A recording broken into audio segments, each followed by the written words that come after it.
You asking me about next year, Jameson. Like, I'm so caught up in what just happened tonight. I can't focus on that right now. So, like he asked me, are you stunned? I'm stunned right now. I'm still trying to process what's going on. Like, I know we lost, but you know. All right, thank you, Lamar. Baltimore doesn't air its dirty laundry.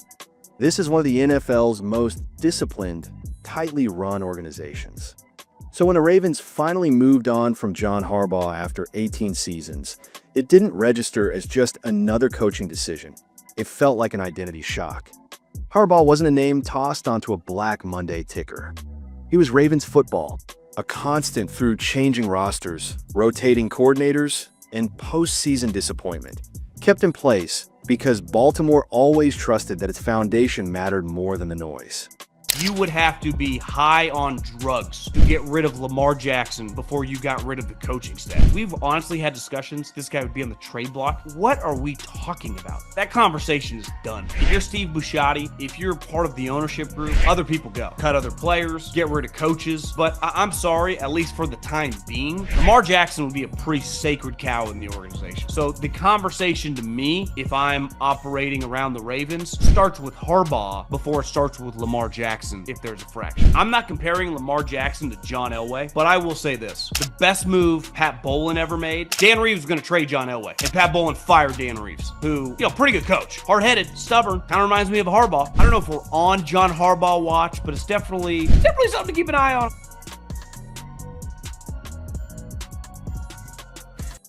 But this wasn't just a bad year in the standings.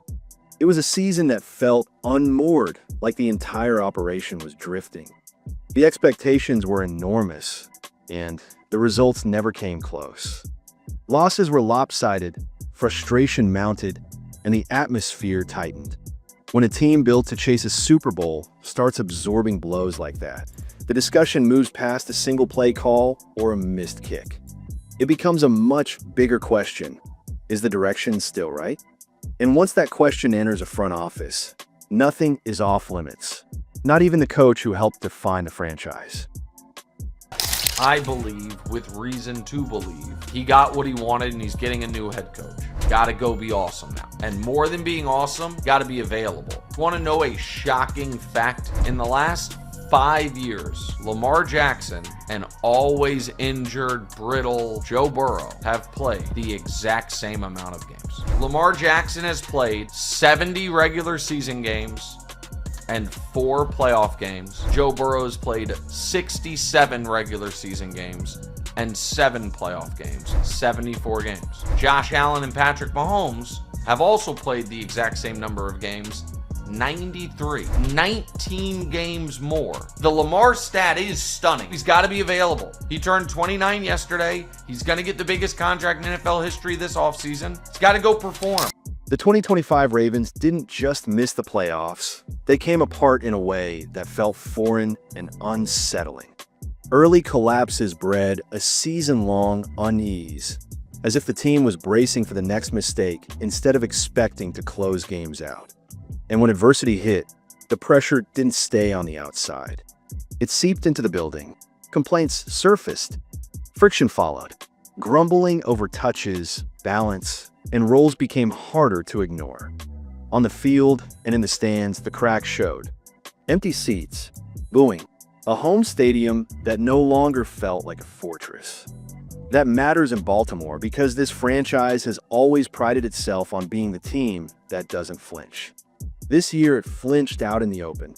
And the cold reality of the NFL is this. When you're built to win now and you fall short, ownership isn't grading you on what you accomplished a decade ago. They're looking at what's being squandered in the present.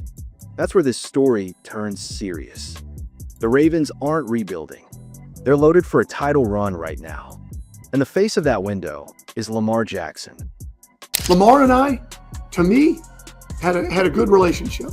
Could it have been better? Of course. Lamar and I never had an issue. I don't know where that comes from. John, I never saw Lamar and Coach Harbaugh not have a great relationship. I never saw that. I never saw Coach Harbaugh and any of our players not have a great relationship. Never, not one time. So any of that would be news to me, but I don't know how people feel. And whether anyone wanted to say it or not, Lamar was at the center of it all. This was a physically taxing season for him. Injuries piled up and became part of the weekly storyline. But beyond that, the bigger issue was how the offense felt. It rarely operated in Lamar's natural rhythm, and Lamar rarely looked fully comfortable within it.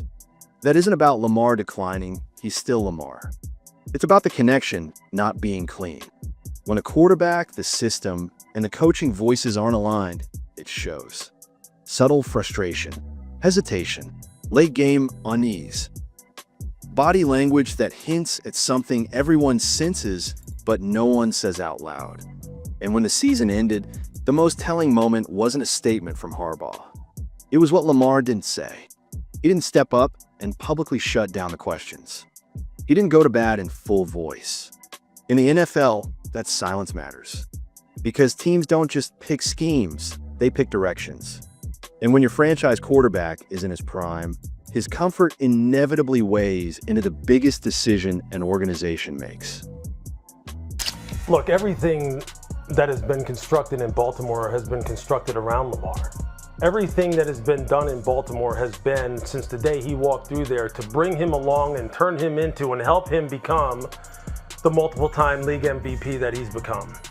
So moving forward, it's going to be about, okay, is the next coach going to be able to strike that balance between embracing Lamar, becoming someone who has to work in concert with Lamar, because make no mistake about it, the head coach and the quarterback are the two most important people when you're talking about the football operation. Are they going to have that same relationship that John and Lamar had all during these years? Which, I mean, obviously, I guess it's being called into question now about whether or not there was a kind of like a separation between the two here in the latter stages of their respective careers, which I can't confirm or deny. I don't know about that, but that's going to be huge.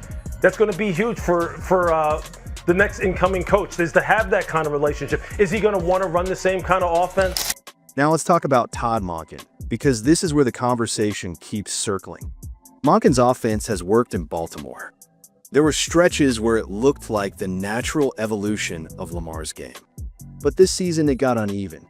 And when a coordinator publicly admits, "I didn't coach Lamar well enough," that isn't a casual comment. You don't say that unless the tension is already visible. That's not a throwaway quote, it's a flare. It signals communication gaps, relationship strain, and a disconnect in how quarterback and coordinator were operating. Here's the reality. Harbaugh has always been a culture coach, a stabilizer, a leader of people. But when a most important relationship in the building, quarterback and offensive leadership, starts to fray, responsibility flows upward, even if the head coach isn't calling plays. That's how this league works. Owners don't want explanations. They want solutions. If the offense isn't humming and the quarterback isn't fully synced, ownership starts asking hard questions. Do we need a new voice? A new approach? A different energy?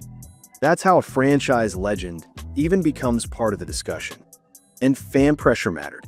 Baltimore isn't used to being embarrassed.